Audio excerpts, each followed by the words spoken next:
বুঝছি, আখিরাত বুঝি নাই। আরে দুনিয়া চিনছে, আখিরাত চিনে নাই। দুনিয়ার সুসংবাদ পেলে অন্তরটা খুশি হয়ে যায়, দুনিয়ার খুশখবরি পাইলে দিলটা আনন্দে ভরে যায়। দুনিয়ার জন্য সব করতে রাজি, কিন্তু আখিরাতের জন্য কিছুই করতে রাজি না। মরণের পরের জীবনের জন্য কিছুই করতে রাজি না। মরণের পরে জিন্দেগির জন্য কোনো ফিকির আমাদের দিলের মধ্যে নাই। যদি থাকতো তাহলে গত জুমায় বলার পরে আমরা মুখস্থ করে ফেলতাম। আরে কখন ফিকির আসবে, কখন ফিকির আসবে? আজরাইল যখন সামনে দাঁড়িয়ে যাবে, রুহটা ধরে টানতে থাকবে, বান্দা আয়, বের হ, বের হ। সরকার বলে না, বের হইতে চাবে না। রুহটা ৮০ জায়গার মধ্যে পালাইতে থাকবে, বের হইতে চাবে না।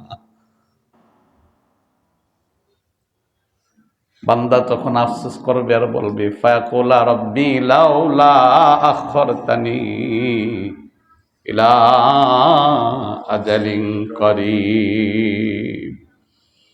ফায়াকুলা রাব্বি লাউলা আখরতানি ইলা আজালিন করিব।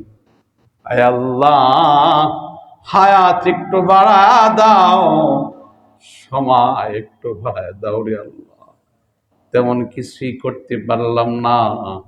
৫০ বছর, ৬০ বছর, ৭০ বছর হায়াত দিলা, আখিরাতে সঞ্চয় করতে পারি নাই রে মাওলা। সারা জিন্দেগি দুনিয়া সাজানোর পিছনে ব্যয় করে দিলাম। এখন আজরাইল রুহটা টানতেছে টানতেছে, এখন তো আর থাকতে পারবো না।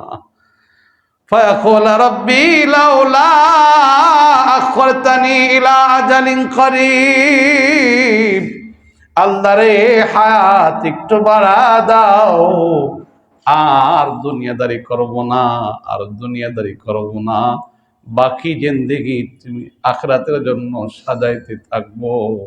ফাসাদদাকা ওয়া আকুম মিনাস সালিহিন। সারা জীবনে যত টাকা পয়সা ইনকাম করলাম, জমা করলাম, আল্লাহ কিছুই রাখবো না। ফাসাদদাকা, সব সদকা করে দিব, সব তোমার রাস্তায় দিয়ে দিব। কারণ বুঝেছি এই দুনিয়া আমার বন্ধু না রে। আমার বিল্ডিং আমার কবরের সাথী হবে না, আমার ব্যাংক ব্যালেন্স কবরের সাথী হবে না। কি করলাম রে, কি করলাম?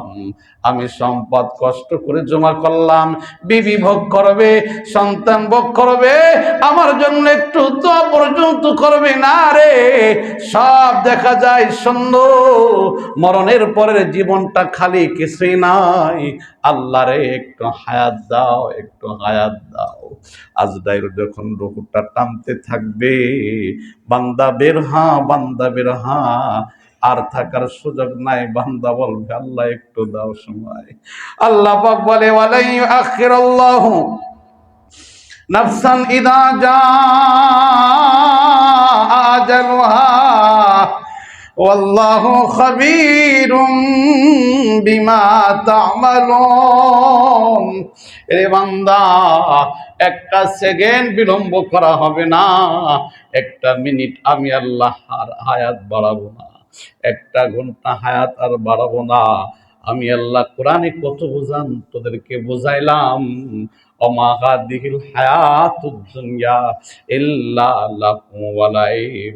এ বান্দা, দুনিয়াটা খেল তামাশা ছাড়া আর কিছুই না। ওয়া ইন্নাদ দারাল আখিরাতা লাহিয়াল হায়াওয়ান। আখিরাতের জীবনটা হলো আসল জীবন, আখিরাতের জিন্দেগিটা হলো আসল জিন্দেগি, মরণের পরে জীবনটা হলো আসল জীবন। বান্দা, ওয়া ইন্নাদ দারাল আখিরা লাহিয়াল হায়াওয়ান। মরণের পরের বাড়িটা হলো তোর আসল বাড়ি।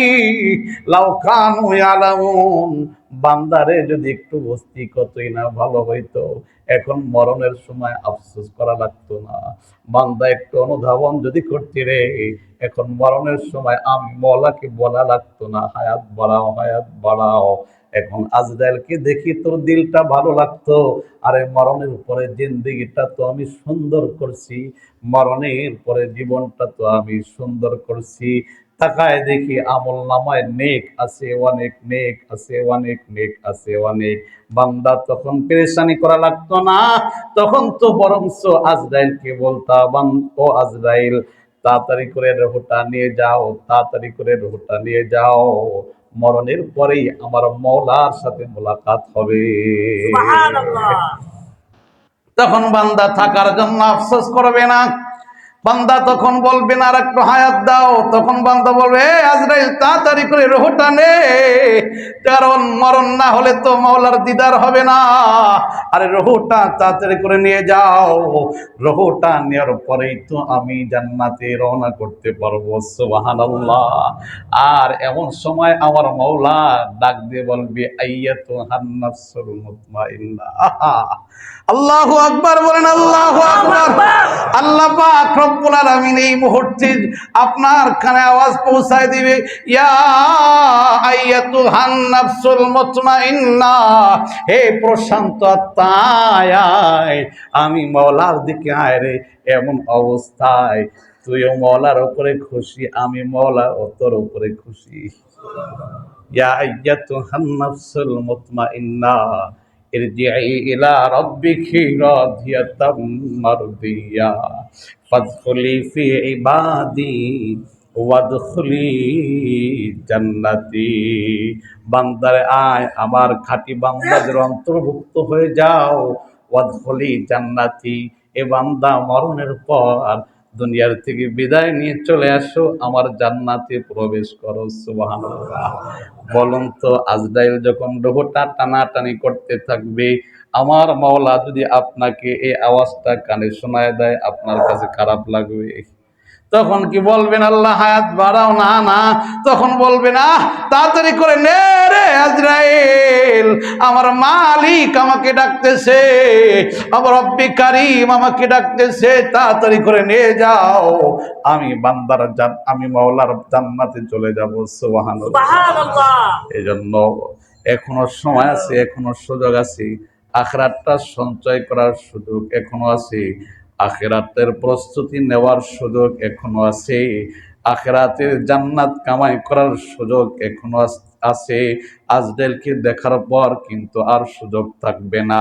এই জন্য দুনিয়াবি সুসংবাদ পেলে যেমন খুশি হয়, আখিরাতের সুসংবাদ পেলে তার চাইতে বেশি আমরা খুশি হব। রাজি আছি তো ইনশাআল্লাহ?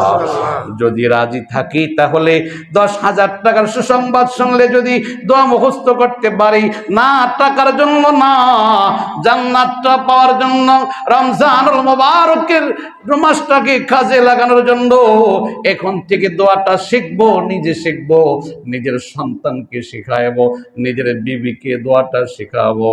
আল্লাহুম্মা বারিক লানা ফি রজব ওয়া শাবান ওয়া বাল্লিগনা রমাদান।